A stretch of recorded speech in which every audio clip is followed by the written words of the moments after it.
Assalamualaikum warahmatullahi wabarakatuh. Kami dari kelompok 8 ingin mempresentasikan tentang pengaruh brand ambassador terhadap keputusan pembelian something. Di sini perkenalkan, nama saya Anissa Widiasari, kemudian ada teman saya yaitu Afifah, Ayudeya Amalia, Kolik Noviar Anas, dan Reza Pratama. Di sini saya akan menjelaskan tentang pendahuluan. Saat ini di bidang kosmetik dan kecantikan sedang mengalami banyak peningkatan dan perkembangan. Dengan banyaknya persaingan dan produk kosmetik yang bervariatif, salah satunya adalah brand yang cukup terkenal di Indonesia yaitu Something. Di era sekarang, kesehatan kulit dan paras merupakan hal yang krusial dan paling diperhatikan di kalangan perempuan maupun laki-laki. Kulit dan paras sebagai bagian dari penampilan wajib dirawat dan dijaga. Salah satu cara agar dapat menarik perhatian konsumen dalam pengambilan keputusan pembelian produk Something adalah dengan menggunakan duta merek atau brand ambassador. Contohnya dari brand lain seperti MS Glow menggunakan Cha Eun Woo sebagai brand ambassador. Kemudian ada Sehun EXO sebagai brand ambassador White Lab dan Twice sebagai brand ambassador Scarlett. Something juga menggunakan brand ambassador dalam mempromosikan dan memasarkan produk-produknya. Brand ambassador itu sendiri ditujukan untuk meningkatkan citra merek yang positif dan untuk menarik perhatian konsumen. Membahas mengenai brand ambassador di Indonesia, tren Korea atau disebut dengan Korean Wave sedang digemari dan diikuti sebagian masyarakat Indonesia.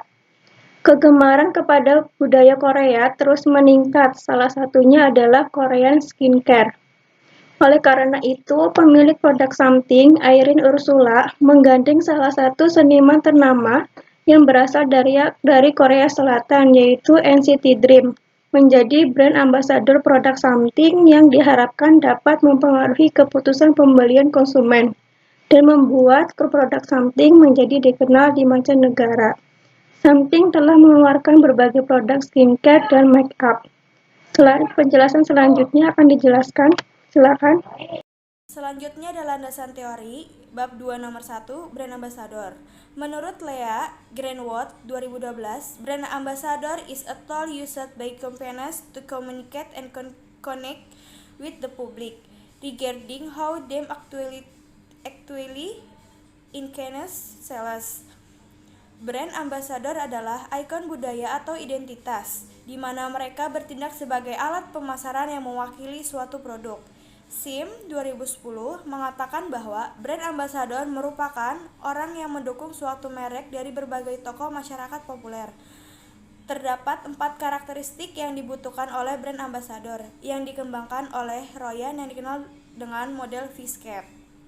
Selanjutnya, keempat karakteristik ini terdiri dari 1 visibility, kepopuleran, yang kedua credibility atau kredibilitas, yang ketiga ada attraction atau daya tarik, yang keempat ada power atau kekuatan. Sagya and Situmorang 2018.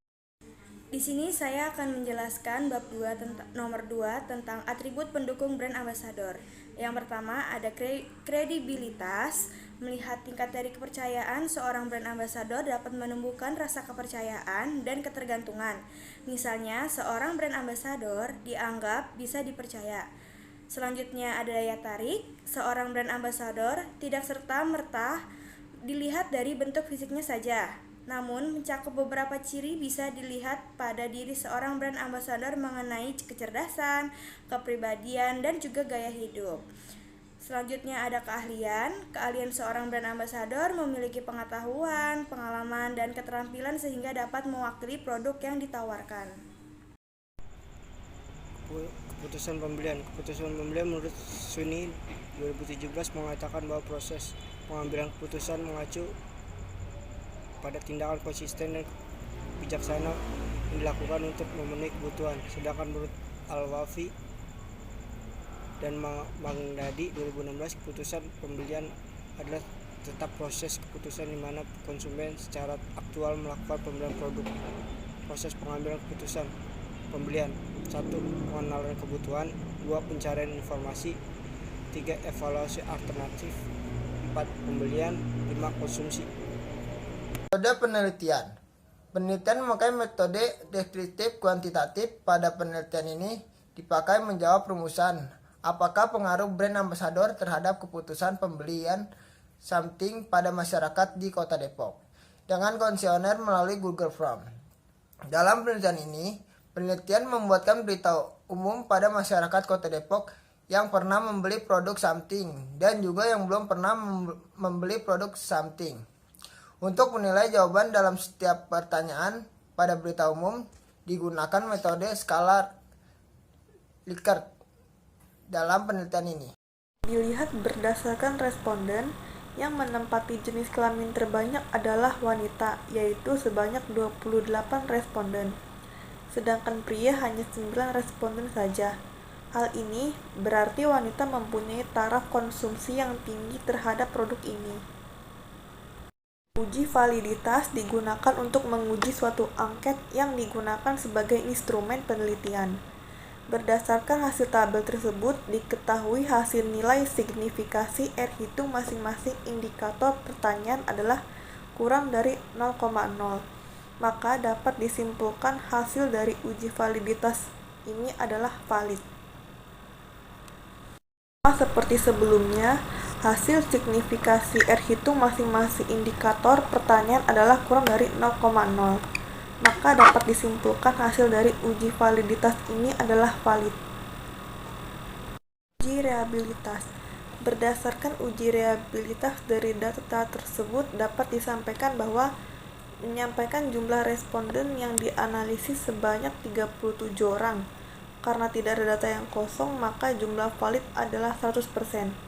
Sedangkan reliability statistik ada dua variabel di mana dengan nilai alfa lebih dari 0,60 maka hasil tabel tersebut adalah bisa dikatakan reliable. Uji regresi.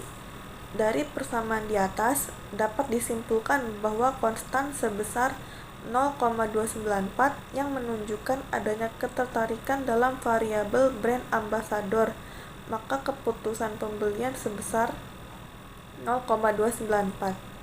Selanjutnya, brand ambassador terhadap keputusan pembelian nilai koefisien regresi brand ambassador yaitu sebesar 0,488.